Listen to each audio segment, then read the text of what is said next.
কাজল village কিচেনে সকলকে স্বাগত জানিয়ে আজ রোজকারের মতো আজও রান্নাঘরে চলে এলাম। তো আজকের রেসিপি হচ্ছে একদম দোকানের মতো পারফেক্ট কিভাবে পাওভাজি হয় সেটাই আপনাদের সঙ্গে শেয়ার করব।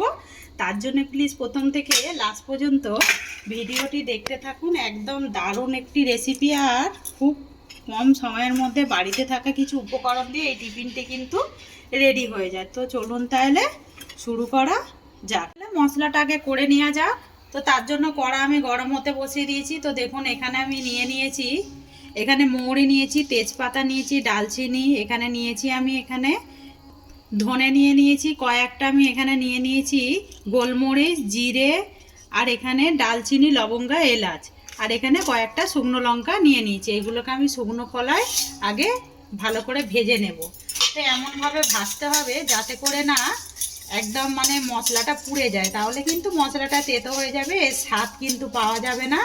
তো দেখুন এইভাবে আমি শুকনো খোলায় হালকা করে নেড়ে চেড়ে নামিয়ে নেব।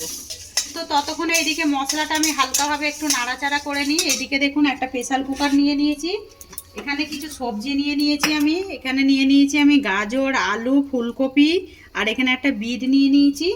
আর দেখুন বন্ধুরা এখানে আমি মটরশুঁটি নিয়েছি। এইগুলো দিয়ে কিন্তু একটা তরকারি রেডি করে নিতে হবে।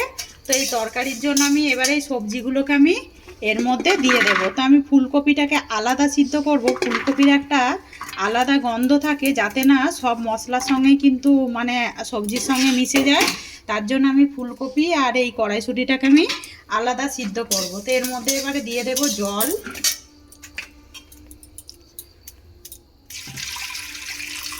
তো দেখুন বন্ধুরা জল দিয়ে দিলাম।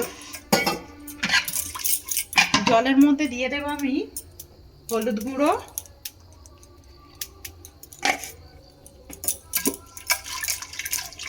দিয়ে এবারে খুব ভালো করে এইভাবে মিশিয়ে নেব। মিশিয়ে নিয়ে ঢাকনাটাকে এবার আমি দুটো সিটি মেরে নেব।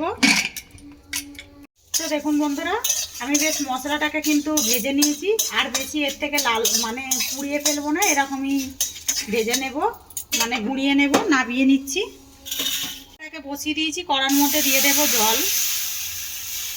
এবার আমি এর মধ্যে দিয়ে দেব আমি হলুদ গুঁড়ো। এবার আমি ফুলকপি আর মটরশুঁটিটাকে এর মধ্যে সিদ্ধ করে নেব। বন্ধুরা এই মশলাটাকে আমি মানে ভালো করে গুঁড়িয়ে নেব। এইদিকে দেখুন আমি কয়েকটা শুকনো লঙ্কা নিয়েছি, এই শুকনো লঙ্কা রসুনগুলোকে আমি মানে শুকনো লঙ্কার দানাগুলোকে আমি ফেলে দিয়েছি, গরম জলের মধ্যে ভিজিয়ে রেখেছিলাম। আর কয়েকটা রসুন নিয়েছি, এইটাকে আমি ভালো করে বেটে নেব। দেখুন বন্ধুরা সবজিগুলোকে বেশ সুন্দর করে সিদ্ধ করে নিয়েছি, একদম সিদ্ধ হয়ে গেছে। দেখুন ফুলকপিটাও আলাদা করে সিদ্ধ করে নিয়েছি। এইদিকে দেখুন মশলাগুলোকেও বেশ সুন্দর করে বেটে নিয়েছি। এবারে এই মশলার মধ্যে আমি কিছু অ্যাড করব, দিয়ে দেবো এর মধ্যে আমি বিট নুন, এতে করে কিন্তু মশলাটার টেস্ট একদম দোকানের মতোই হবে। তো দেখুন বন্ধুরা বিট নুন দিয়ে দিলাম, আর দিয়ে দেবো ওর মধ্যে আমি কাশ্মীরি লঙ্কার গুঁড়ো, এতে করে একদম দোকানের মতোই মশলাটা কিন্তু টেস্ট হবে। আপনারা চাইলে কিন্তু দোকান থেকেও এরকম মশলা কিনে নিতে পারেন, পাও ভাজির মশলা, তাতে করেও কিন্তু ভালো হবে। অপর দিকে দেখুন কড়া গরম হতে বসিয়ে দিয়েছি, কড়ার মধ্যে দিয়ে দেবো আমি বাটার। তো বন্ধুরা এখানে বাটারটা কিন্তু একটু বেশিই লাগবে।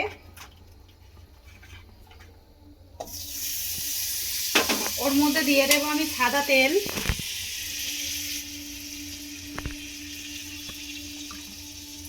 তো দেখুন বন্ধুরা বাটার আর সাদা তেল দুটোই দিয়ে দিলাম। এবারে ভালো করে বাটারটাকে এর মধ্যে তেলের মধ্যে মিশিয়ে নেব। তো দেখুন বন্ধুরা এখানে আমি কিছু সবজি কেটে রেখে দিয়েছি, পেঁয়াজ এরকম কুচি কুচি করে কেটে নিয়েছি, ক্যাপসিকাম, টমেটো এইভাবে কেটে নিয়েছি। এবারে আমি এই তেলের মধ্যে কিছু ফোড়ন দেব, দিয়ে দেব গোটা জিরে। তো দেখুন বন্ধুরা দিয়ে দিলাম গোটা জিরে। তো ফোড়নটাকে আমি 1 মিনিট এইভাবে তেলের সঙ্গে একটু ভেজে নেব। তো দেখুন বন্ধুরা জিরেটা বেশ সুন্দর করে একটা ভাজা হয়ে গেছে, দারুণ একটা গন্ধ ছেড়েছে। এবার আমি ওর মধ্যে দিয়ে দেব পেঁয়াজ কোঁচানো, আর দিয়ে দেবো ক্যাপসিকাম, দুটো একসঙ্গেই দিয়ে দেব।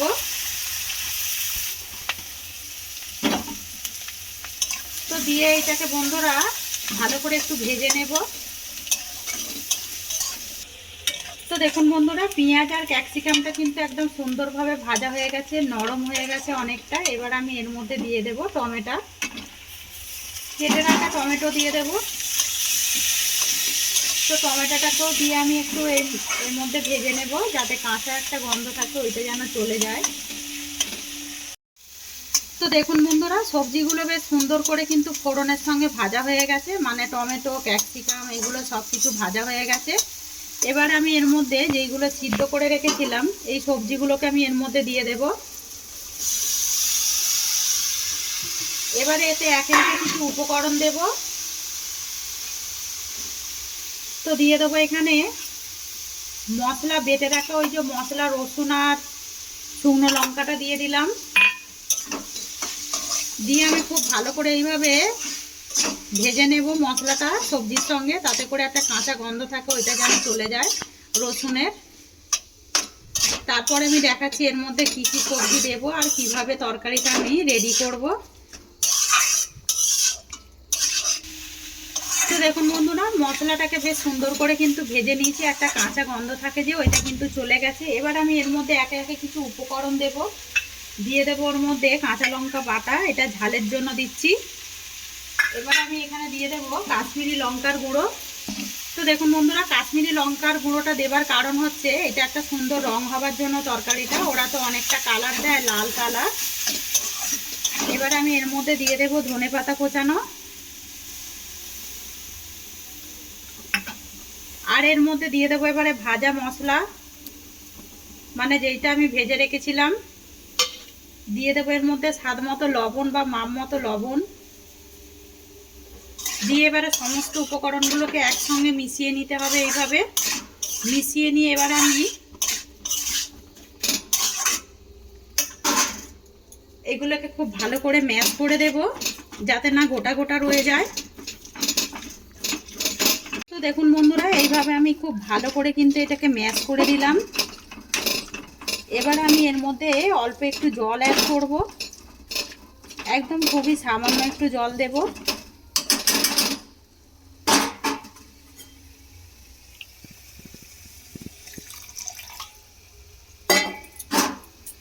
দিয়ে এবারে এই উপকরণগুলোকে একসঙ্গে ভালো করে তরকারিটাকে এইভাবে আমি মিশিয়ে নেব।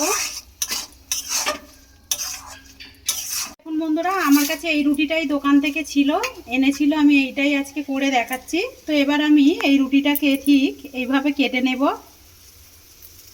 ঠিক এর মাঝ বরাবর কেটে নিতে হবে।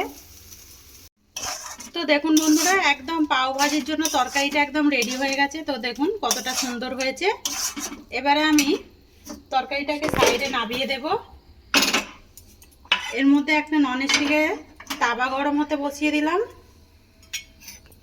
তো দেখুন বন্ধুরা, তাওয়াটা যখন গরম হয়ে গেছে আমি এর মধ্যে বাটার দিয়ে দিলাম। বাটারটাকে ভালো করে আমি এইভাবে মিশিয়ে দেব। তো বন্ধুরা, এরকম পাও ভাজি খেতে হলে কিন্তু কলকাতায় যেতে হবে, না হলে দিল্লি, বোম্বে। তো আমরা কিন্তু এরকম খুবই সহজে কিন্তু বাড়িতেই রেডি করে নিতে পারি। আর এগুলো বাচ্চাদের তো খুবই পছন্দের, এরকম মুখরোচক একটি টিফিন। তো দেখুন বন্ধুরা, যখন বাটারটা এইভাবে গলে যাবে আমি এর মধ্যে দিয়ে দেব টেস্টের জন্য ধনেপাতা, আর দিয়ে দেবো আমি এর মধ্যে রঙের জন্য একটু লঙ্কার গুঁড়ো, মানে কাশ্মীরি লঙ্কার গুঁড়ো। আর আমি এই রুটিগুলো যে নিয়েছি এরকমভাবে আমি সেঁকে নেব। তো বন্ধুরা, ওপর থেকে একটু বাটার দিয়ে দেবো এইভাবে। বাটারটাকে আমি এইভাবে একটু মিশিয়ে দেব, তাতে করে কিন্তু খেতে ভালো হবে।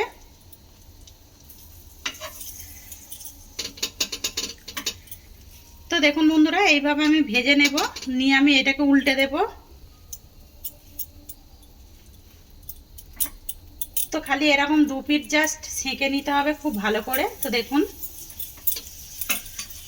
ওপর থেকে একটু ভাজা মশলা ছড়িয়ে দেব, তাহলে রুটিগুলো খেতে কিন্তু আরেকটু টেস্ট লাগবে। তো দেখুন বন্ধুরা, এইভাবে আমি রুটিগুলোকে সেঁকে নিলাম। তো রুটিগুলো একেবারে সেঁকা হয়ে গেছে, এবারে নামিয়ে নেব। তো দেখুন বন্ধুরা, একদম পাও ভাজি একদম রেডি দোকানের মতো। তো রেসিপিটি কীরকম লাগলো কমেন্ট করতে ভুলবেন না। একবার হলো এইভাবে বাড়িতে ট্রাই করে খেয়ে কমেন্ট করে জানাবেন যে কীরকম লাগলো। যদি ভালো লেগে থাকে লাইক শেয়ার কমেন্ট করবেন, বন্ধুদের সঙ্গে শেয়ার করবেন, আর এই ছোট্ট চ্যানেলটিকে সাবস্ক্রাইবার করে নেবেন। আমার এরকম নিত্য নতুন রান্নার জন্য পাশে থাকা বেল আইকনটি প্রেস করবেন। সবাই ভালো থাকবেন, সুস্থ থাকবেন। ধন্যবাদ। আবারও কোনো নতুন রেসিপি নিয়ে ফিরে আসবো।